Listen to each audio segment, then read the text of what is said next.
is Strictly John Keith. Strictly John Keith on City Talk 105.9. Hello, I'm John Keith and welcome to Strictly John Keith on City Talk 105.9. Now, sometimes in sport, one moment can define a career, one fleeting action stamped indelibly on the individual's CV, often frustratingly, even annoyingly so, rather like an actor being typecast despite giving other notable performances.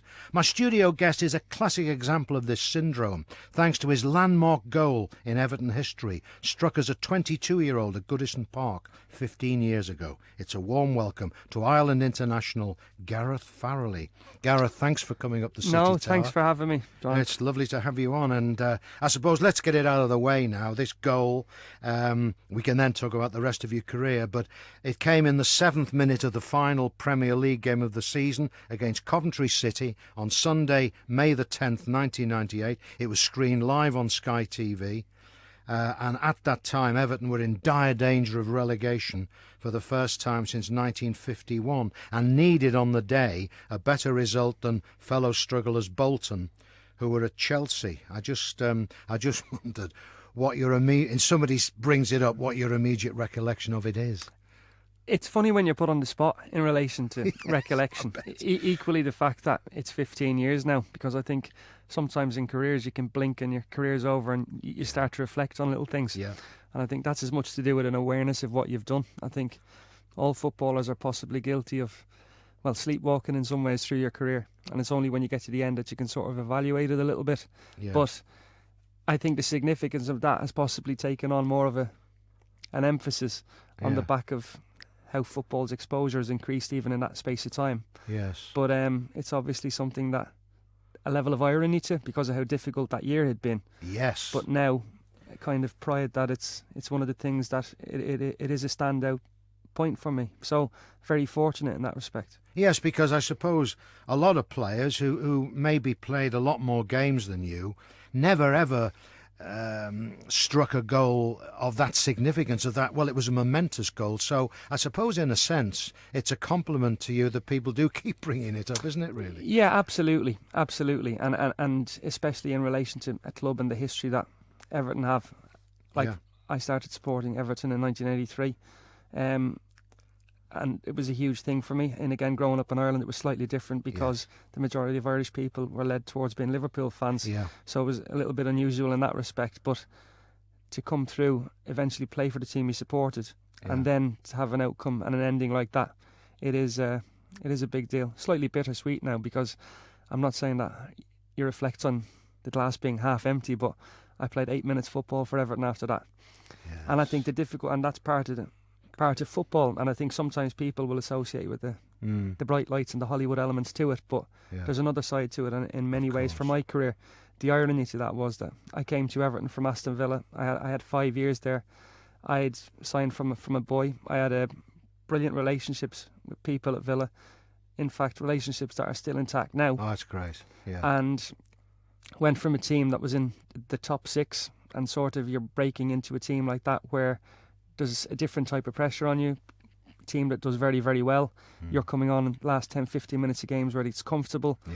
And I think there was a little bit of a false dawn then, because as soon as I became aware of the interest from Everton, I was quite blinkered that was the only thing and the only move that I wanted. Given the fact that you were a boyhood fan. Absolutely, but equally Howard Kendall, Adrian Heath, Viv Busby were here at the time, and they were heroes. Like you talk about Kevin Sheedy, we can mention them all.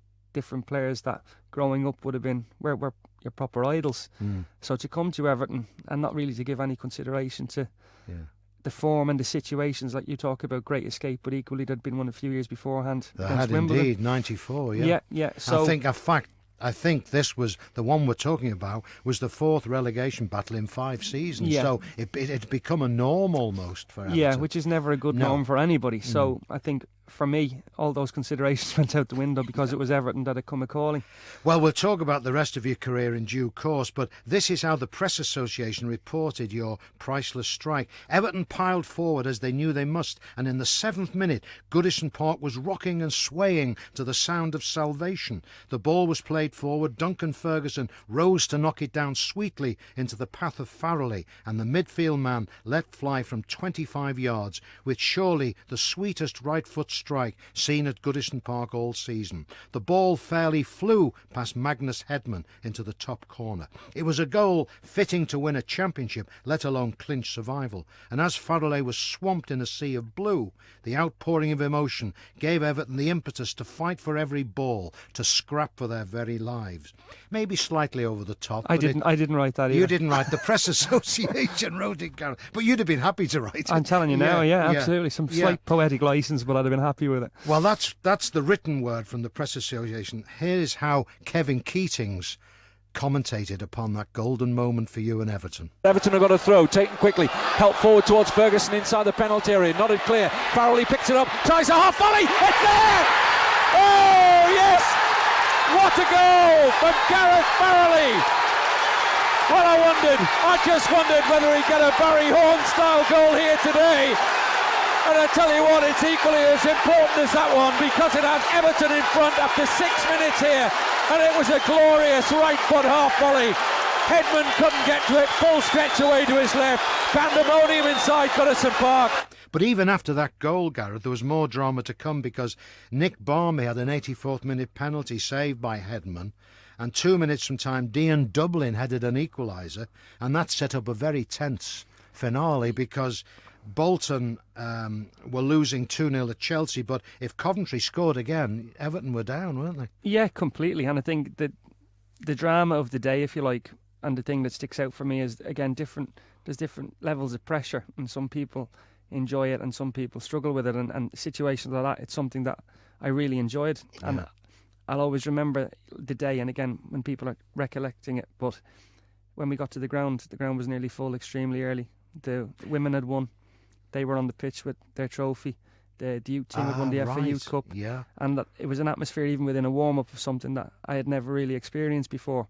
But it just, the day sort of went like that. And it equally, Sky would have been not in its infancy, but not to the same level of coverage at the moment. No, so it was more fans' reactions that started to actually come through as to what the situation was. So it was a game, I suppose if you're being critical, we should have won easily.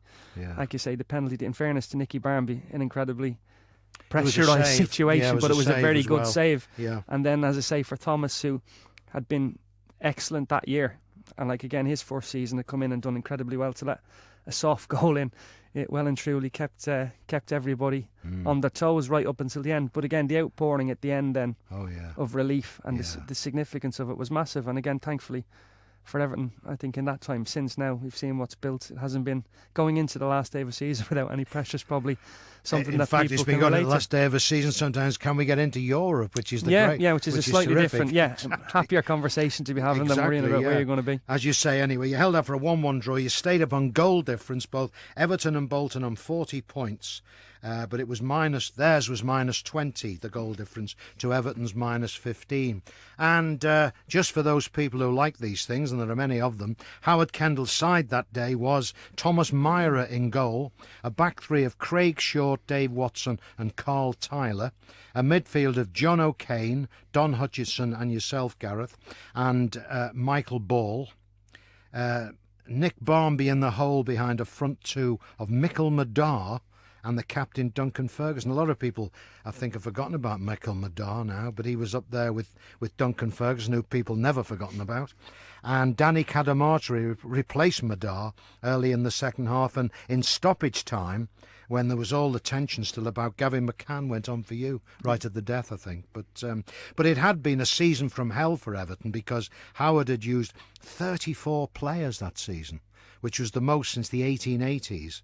And the club also finished top of the so-called Unfair Play League, 80 yellow cards and 5 sendings off. So for you to be pitched into all this, which you were, as you alluded to earlier, it was quite demanding, I would have thought. Yes, because again, my point would be, as a young player, and again you can see it now, that there's the level where people would try to be broken in gently, put them in, take them back out. And I think as my first full season coming from Villa, it was a difficult one, but one I felt the benefits for, obviously, at the end, but getting a positive outcome from it. And for me, it was testing, because you have different types of players. You have footballers, or you have people that fans will respond on the basis if they from a tackle or from doing something different, whereas different types of bravery. And for me, it was still trying to play and get on the ball. And sometimes that didn't work, and sometimes it did. Like, we laugh at the shot, but there wasn't many shots I had during the course of that season. Some missed the target, some made goalkeepers look great.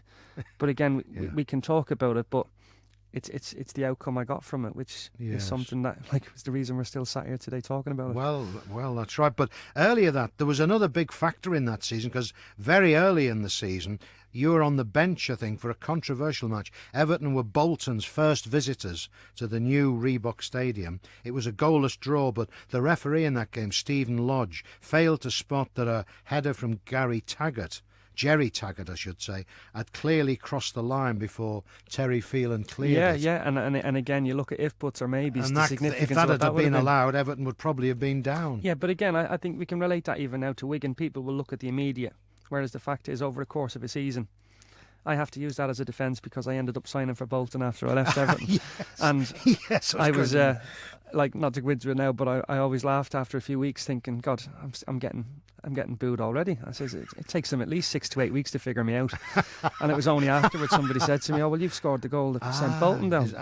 And I sort of said to somebody, "Well, hang on, there was another 37 games over the course of that season, so not something you relate to that, but that's fans part of football. People have it's something to. It was a topical point, like you say, the significance of which 1-0, if, buts or maybes. I don't really see any credence in any of that.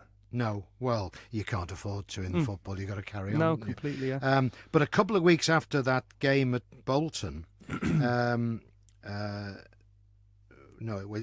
game at Bolton we've just been talking about, a couple of weeks later, you scored a goal I think you remember more fondly than the one that kept Everton up, and that was at Scunthorpe in the League Cup. Yeah, well, like, again, it was early into my time here, and we won 1-0. Right foot, to be fair, I didn't score any with my left. So it was a good start, but as I say, for me, being young, that season was an incredible learning curve. Yes. And Birmingham was a huge city. Aston Villa, as I say, top 6 team at the time, winning trophies. A lot of my experiences and the people I had around me would have been positive.